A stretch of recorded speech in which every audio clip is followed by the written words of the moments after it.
माता सीता की यह रोचक लोक कथा आपका दिल जीत लेगी, धन के भंडार भर देगी।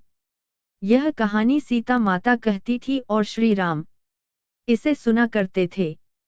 एक दिन श्री राम भगवान को किसी काम के लिए बाहर जाना पड़ गया, तो सीता माता कहने लगी कि भगवान मेरा तो 12 वर्ष का नित्य नियम है।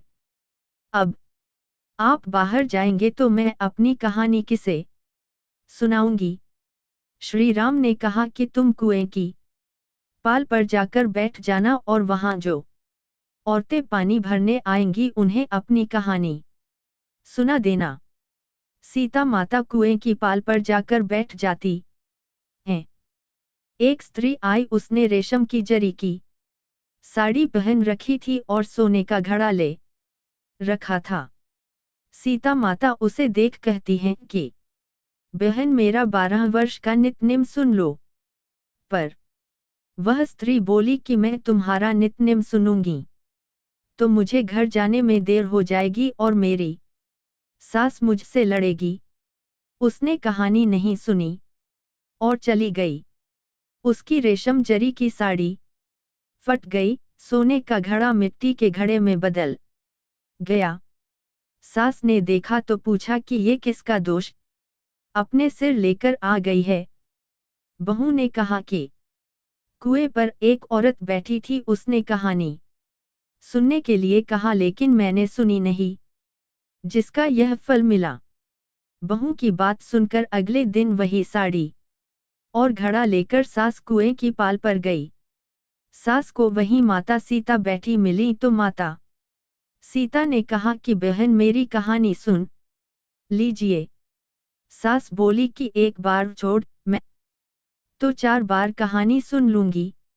राम आए, लक्ष्मण आए, देश के पुजारी आए, नित्य का नेम लाए, आओ राम बैठो राम, तपी रसोई जियो राम, माखन मिश्री खाओ राम, दूध बताशा पियो राम, सूत के पल का मोठो राम, शाल दुशाला पोठो राम, शाल दुशाला ओढ़ो राम, जब बोलूं जब राम ही राम, राम संवारें सबके काम, खाली घर भंडार भरेंगे, सबका बेड़ा पार करेंगे, श्री राम जय जय राम।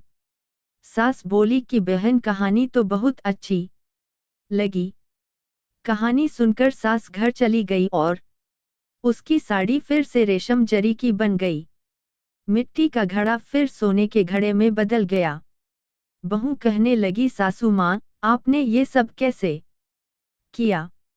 सास ने कहा कि बहू तू दोष लगा के आई थी और मैं अब दोष उतार कर आ रही हूँ।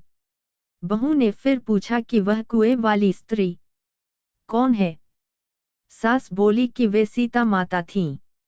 वे पुराने से नया कर देती हैं, खाली घर में भंडार भर देती हैं, वह लक्ष्मी जी का वास घर में कर देती हैं, आदमी की जो भी इच्छा हो उसे पूरा कर देती हैं। बहू बोली किसी कहानी मुझे भी सुना दो। सास बोली कि ठीक है, तुम भी सुनो, और सास ने कहानी शुरू की। राम आए, लक्ष्मण आए, देश के पुजारी आए, नित्य का नेम लाए, आओ राम बैठो राम। कहानी सुनकर बहू बोली कि कहानी तो बहुत अच्छी है। सास ने कहा कि ठीक है, इस कहानी को रोज कहा करेंगे। अब सास बहू रोज सवेरे उठती, नहाती धोती और पूजा करने के बाद नित्य की सीता की कहानी कहती। एक दिन उनके यहाँ एक पड़ोस की औरत आई और बोली कि बहन जरा सी आंच देना, तो वह बोली कि आंच तो अभी हमने जलाई ही नहीं। पड़ोसन ने कहा कि तुम सुबह 4 बजे से उठकर क्या कर रही हो। फिर उन्होंने कहा कि सुबह उठकर हम पूजा करते हैं, फिर सीता माता की नित्य की कहानी कहते हैं। पड़ोसन ने उनकी बात सुनकर फिर कहा कि सीता माता की कहानी कहने से तुम्हें क्या मिला। वे बोली कि इनकी कहानी कहने से घर में भंडार भर जाते हैं, सारे काम सिद्ध होते हैं, मन की इच्छा भी पूरी होती है। पड़ोसन कहती है कि बहन सी कहानी तो मुझे भी सुना दो फिर। वह बोली कि ठीक है, तुम भी यह कहानी सुन लो। सारी कहानी सुनने के बाद पड़ोसन कहने लगी, बहन कहानी तो मुझे बहुत अच्छी लगी। अब वह पड़ोसन भी नित्नेम सीता माता की कहानी कहने लगी।